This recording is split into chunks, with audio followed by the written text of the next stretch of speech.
پھر پاکستان بھر میں دھرنے ہوں گے، پاکستان بھر میں دھرنے ہوں گے، تمام خیبر پختونخوا میں ہوں گے، تمام بلوچستان میں ہوں گے، تمام سندھ میں ہوں گے، پھر کسی کو ان کا سنبھالنا مشکل ہو جائے گا۔ ہمیں مجبور نہ کریں، ہمیں مجبور نہ کریں کہ ہم تمام پاکستان میں دھرنے شروع کر دیں۔ جب آپ عقل کی بات نہیں مانتے، دلیل کی بات نہیں مانتے، شعور کی بات نہیں مانتے، عوام کی اس کی بات نہیں مانتے، پھر ہمارے لیے کون سا راستہ؟ بسم اللہ آپ گولیاں چلائیں گے، کتنے لوگوں کو مارو گے؟ 18 آدمیوں کو آپ نے مار دیا، خدا کو ہمارے کشمیر جیسے سینسیٹیو علاقے میں 18 انسانوں کو آپ نے مار دیا۔ اب اگر اور مارو گے ٹھیک ہے، ایک اور جلیانوالہ باغ سے ایک اور جلیانوالہ باغ بنا دو، پھر پوچھو کہ ڈائر کا کیا بنا، پھر پوچھو کہ 100 سال بعد ملکہ وکٹوریہ جب آئی ہندوستان تو ہندوستان کی حکومت نے کہا کہ جلیانوالہ باغ پہ معافی مانگو۔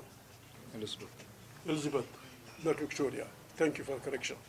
الزبتھ مجبوراً اس نے 100 سال پہلے جلیانوالہ باغ کے ظلم کے لیے معافی مانگی، پھر جا کے حکومت اس نے کیا ہمیں کیوں مجبور کر رہے ہو؟ اپنے لوگوں کو کیوں مجبور کر رہے ہو؟ یہ آپ کا فلسفہ میں نہیں لگتا۔ آپ الیکشنوں کی منڈی لگائیں گے، الیکشن بیچیں گے، اسمبلیاں بیچیں گے، اس کو آپ نہ غداری سمجھتے ہیں نہ برا کام سمجھتے ہیں، اور جو اس کام کو روکتے ہیں ان کو آپ غدار کہتے ہیں۔ دماغ خراب ہو گیا آپ کا۔ ہمارے لیے تو مشکل ہو گیا ہے۔ قرآن کریم کہتا ہے لعنت اللہ علی الکاذبین، جھوٹوں پہ خدا کی لعنت، اور ان حکمرانوں کا حکم یہ ہے کہ جھوٹ بولتے رہو، زندہ آباد، نماز جمعہ بھی ادا کرتے رہو، نمازیں بھی پڑھتے رہو، جھوٹ بھی بولتے رہو۔ ہمارے لیے مشکل ہے، ہمارے لیے مشکل ہے۔ خدا تعالیٰ کی احکامات کی نام خلاف ورزی کر سکتے ہیں۔ ہم نے سچ کہنا ہے، ہم نے جھوٹ کا وہ بیانیہ رد کرنا ہے۔ یہ اگر ہمارے گناہ، بسم اللہ الرحمن الرحیم، ہم عمر کے اس حصے میں ہوں، یہ تو پھر بھی جوان ہے، یہ بھی جوان ہے، علامہ صاحب ہے، اگر آپ کو شوق ہے بھیج دو ہمیں جیل، مزہ آئے گا، وہاں آرام سے بیٹھیں گے، کتابیں پڑھیں گے، وہ کریں گے۔ ویسے بھی آپ نے شروع کر دیا ہے۔ یہ جو کوٹ لکھپت کے 70 سالہ بوڑھوں کو آپ نے ہر ایک کو 280 سال جیل، خدا کو مانو یار، 280 ایئرس پر پرسن، ہوا کیا ہے؟ خدا کو مانو۔ جو لوگ اسمبلیاں بیچتے ہیں وہ پاکستان کے ہیروز ہیں، جو لوگ پیسے لے کے لوگوں سے وہ کرتے ہیں وہ آپ کے پاکستان کے ہیروز ہیں، اور جو پاکستان کو ایک جمہوری پاکستان، ایک اچھا پاکستان، آئین کے تابع پاکستان، جس میں طاقت کا سرچشمہ منتخب پارلیمنٹ ہو، قوموں کی زمینیں ان کے حوالے ہوں، ایک اچھا خوشگوار بہترین پاکستان بنے، اس کے آپ خلاف ہو گئے، پھر ہمارا آپ کے ساتھ ایک چلنا مشکل ہو جائے گا۔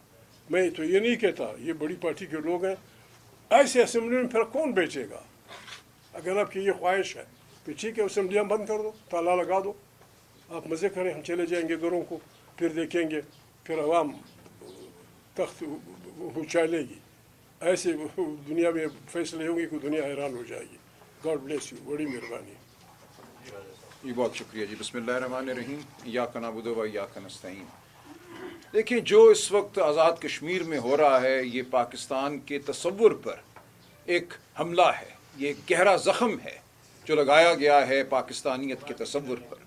پاکستان تحریک انصاف، تحریک تحفظ آئین پاکستان کے ایک لازمی جزو، سب سے بڑے جزو کی حیثیت سے اپنے مشران تحریک تحفظ آئین پاکستان کے ساتھ کھڑی ہے۔ پاکستان تحریک انصاف اور عمران خان وہ طاقتیں ہیں جو آج پاکستان کی ہر اکائی کو جوڑے ہوئے ہیں، وہ سندھ ہو، وہ بلوچستان ہو، پنجاب، آزاد کشمیر، جی بی، خیبر پختونخوا، ہر جگہ آج پاکستان کی عوام عمران خان کی جانب دیکھتی ہے۔ پچھلے اس تمام عرصے سے جو سفاکی آزاد کشمیر میں جاری ہے، میرا رابطہ زمین پر ہمارے دوستوں کے ساتھ ہے، اور ہم جانتے ہیں وہاں کیا ہو رہا ہے۔ وہاں آواز اٹھانے والوں کو کس طرح کچلا گیا ہے، لیکن آواز دب نہیں رہی۔ اگر ان میں ذرا سی بھی ہوش مندی ہوتی تو یہ جان لیتے کہ پاکستانی قوم دبنے والی نہیں ہے۔ آزاد کشمیر کے باسی وہ جنگ لڑ رہے ہیں جو پورے پاکستان کی جنگ ہے۔ پورے پاکستان کو آج ایک جیل خانہ بنا دیا گیا ہے۔ ہر چپے پر پابندی ہے، آواز پر پابندی ہے، چلنے پر پابندی ہے، مل بیٹھنے پر پابندی ہے۔ تو ہم ساتھ کھڑے ہیں اپنے بہنوں کے، اپنی بہنوں اور بھائیوں کے، جو آزاد کشمیر میں آزادی کی جنگ لڑ رہے ہیں، اور یہ وہ حقیقی آزادی ہے جس کے لیے ہم سب لڑ رہے ہیں۔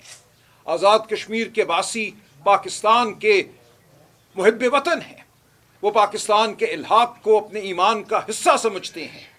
آج ان کو پاکستان دشمن کہنا، آج یہ کہنا کہ پتہ نہیں یہ کشمیری بھی ہیں کہ نہیں، یہ کسی اور کے کہنے پر آواز بلند کر رہے ہیں، یہ بے وقوفی ہے، یہ پاکستان کی یگانگت پر حملہ ہے۔ جن حکومتی وزراء نے، اہلکاروں نے یہ الزام تراشی کی ہے، ان کو جواب دہ ہونا پڑے گا۔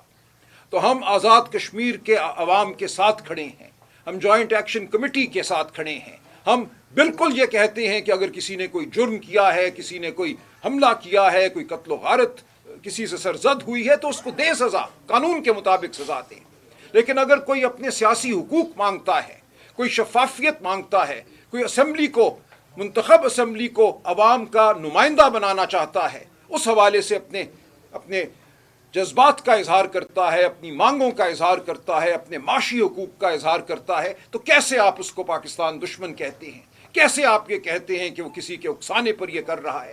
آج پورے پاکستان کو آپ نے ملزم بنا دیا ہے، ہم سب کو آپ نے غدار قرار دے دیا ہے، ہم سب پر دہشت گردی کے 20 مقدمے قائم ہیں۔ تو ہوش کے ناخن لیجئے، یہ وہ بڑے ہیں، یہ وہ معتبر شخصیات ہیں، اچکزئی صاحب، علامہ ناصر، جو اس ملک میں دلوں کو جوڑنے کا کام کر سکتے ہیں۔ شاہد خاقان صاحب یہاں بیٹھے ہیں، یہ معتبر لوگ ہیں۔ آپ ان کا فائدہ اٹھائیے، ان کے وجود کا فائدہ اٹھائیے۔ آج ضرورت ہے کہ ہم پاکستان کو ایک بار پھر یکجا کریں۔ جو غصہ ہے، جو غم ہے، جو الیکشن لوٹنے کی وجہ سے، جو فریب کی وجہ سے، جو جبر اور ظلم کی وجہ سے، چادر اور چار دیواری کو مسمار کرنے کی وجہ سے، تقدس کو مسمار کرنے کی وجہ سے اس ملک میں اس وقت جو غم و غصہ ہے، اس کو آپ کو دور کرنا ہوگا۔ بین الاقوامی تھپکیاں آپ کو نجات نہیں دلوائیں گی، آپ کے ملک کی معیشت نہیں چلے گی جب تک اس ملک کے رہنے والے ہر بچہ، بوڑھا، عورت، مرد اکٹھے ہو کر آگے نہیں بڑھتے۔ تو یہ وہ موقع ہے کہ ہم اکٹھے ہوں، ہم بے وقوفیوں سے چھٹکارا پائیں اور آگے بڑھیں ایک متحد قوم کی مانند۔ جو زخموں کو بھرنے کے لیے یہ مشران آزاد کشمیر جا رہے تھے، ان کو روکنا انتہائی ہے۔ آج عمران خان صاحب کے بعد ہائی کورٹ میں متعدد مقدمات تھے، میں ان میں آج مصروف تھا، پھر ہم سپریم کورٹ گئے ان کی اپیلیں لگوانے کے لیے۔ اس دوران جو خبریں آئیں وہ انتہائی دلخراش ہیں۔ جو برتاؤ کیا گیا ہمارے ان مشران کے ساتھ، شاہد خاقان صاحب کے ساتھ، علامہ صاحب کے ساتھ، اچکزئی صاحب کے ساتھ، یہ بے وقوفی ہے۔ آپ کو یہ نہیں کرنا چاہیے تھا۔ ہم اب بھی یہ کہتے ہیں کہ اس بے وقوفی سے رک جاؤ اور آگے بڑھو، ہمیں ساتھ لے کر چلو۔ ہم پاکستان کو جوڑنے والی طاقتیں ہیں، آپ پاکستان کو آج توڑنے کی کوشش کریں۔ علامہ صاحب آپ کوکر صاحب کو بھول گئے۔ بسم اللہ الرحمن الرحیم۔ کوکر صاحب کو بھول گئے۔ دنیا کے مہذب ممالک اور جو انسان کا تجربہ ہے تاریخ کا، اس کے مطابق اور خدا کے دین میں بھی یہ بات ہے کہ اس نے انسانوں کو حق انتخاب دیا ہے۔ یہ کہا گیا جی کہ جو حکومت بنے گی وہ عوام کی منتخب حکومت ہوگی، اس میں ڈیموکریسی اور جمہوریت ہوگی، قوانین اور قواعد و ضوابط ہوں گے، لوگوں کو بنیادی انسانی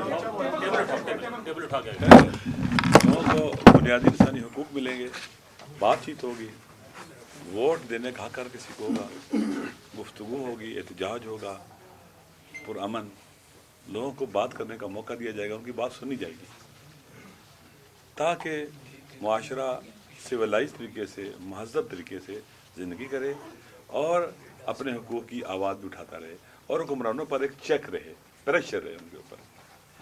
جہاں ڈائلاگ کا راستہ بند ہو جاتا ہے، بات چیت نہیں کی جاتی اور سنی نہیں جاتی، پھر وہاں پر طاقت کا